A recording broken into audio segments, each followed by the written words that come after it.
අනේ තාත්තේ අපිට රස කැවිලි කඩයක් තිබුණා නම් කොච්චර හොඳද? ඒයි සුමුදු රස කැවිලි කඩවල ලාභය වැඩි කියලා හිතෙනවද? ලාභය කියන්නේ මේ තාත්තේ අපේම කඩයක් කියලා තිබුණා නම් මට ඕන තරම් රස කැවිලි කන්න තිබුණා. ඒකයි මම කිව්වේ. හත්තිලා ඌවයි රස කැවිලි කඩයක් තිබුණා නම් ඔයා කාලම ඉවර කරනවා. මගේ මේ අල ව්‍යාපාරය හොඳයි. ලාභෙත් නරකම නෑ. ඔනාල ව්‍යාපාරයක්ද තාත්තේ? රස කැවිලි කඩයක් තිබුණා නම් මම මුළු දවසම එතන ඉන්නවා. රස කැවිලි හදන අය ළඟට වෙලා බලන් ඉඳලා හැම එකම රස බලනවා. ඇත්තටම ඔයා නම් මාර කැම පෙරේතෙක් වෙලානේ දැන්. අම්මා ගෙදර කොච්චර කැම જાතිය වුවත් ඔයාට ඕනේ හැමතිස්සෙම පිටින් කන්න. තාත්තේ මම දෙයක් අහන්නද?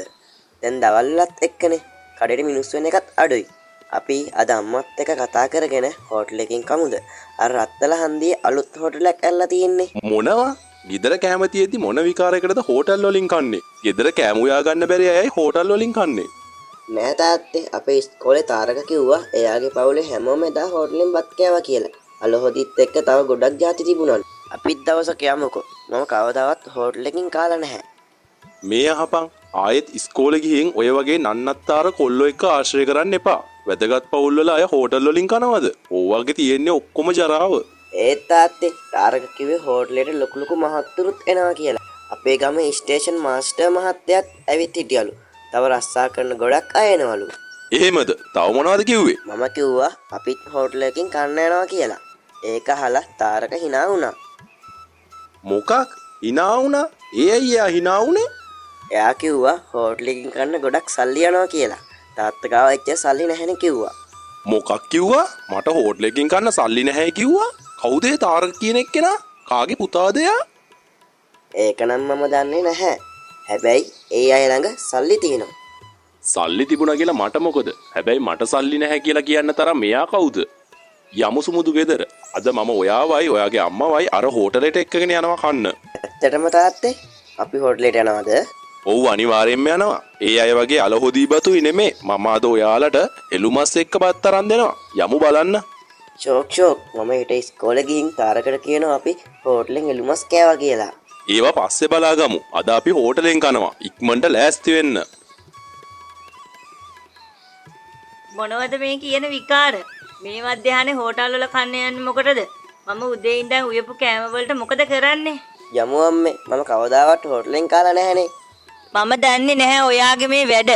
මේ ළමයා කෑමට පෙරේතයි කියලා දැනත් ඔයත් එයාට උදව් කරනවානේ. නෑ මේක සුමුදුගේ වරදක් නෙමේ. මට සල්ලි නැහැ කියලා කියන අයට මම කවුද කියලා පෙන්වන්න ඕනේ.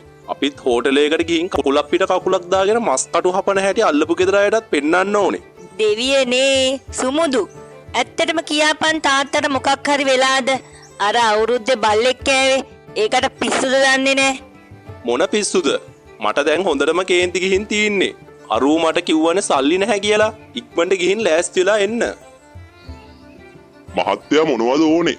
මාළු මස් බිත්තර හැමදේම තියෙනවා. තියෙන හොඳම දේවල් දෙන්න. එළු මස් හොදි බාස්මති බතුයි දෙන්න. තාත්තේ මට චට්නිත් ඕනේ.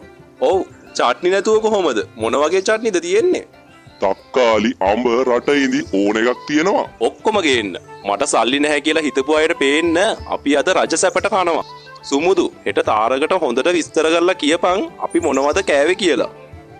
අද නම් හොඳට කෑවා. එළු මස් එක නියමයි. සුමුදු කවුද ඒ යාළුවා?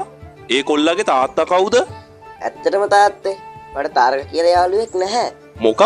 එතකොට අර සල්ලි නැහැ කිව්වේ? මට හෝටල් එකකින් කන්න ආස හිතුණා. මම නිකන් කිව්වේ ඔයාලා මාව එක්කගෙන යන්නේ නැහැනේ. ඒකයි මම එහෙම බොරුවක් කිව්වේ. අපොයි මුගේ කෑම පෙරේතකම නිසා මම අද උදේ ඉඳන් වියපු කෑම ටිකත් අපරාධි. සල්ලිත් ඉවරයි.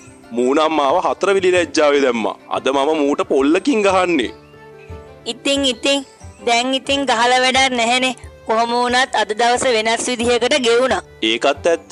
හැමදාම ව්‍යාපාරයේ සල්ලි ගැන හිතා ඉන්න මටත් අද පවුලේ අයත් එක්ක සතුටින් ඉන්න ලැබුණා.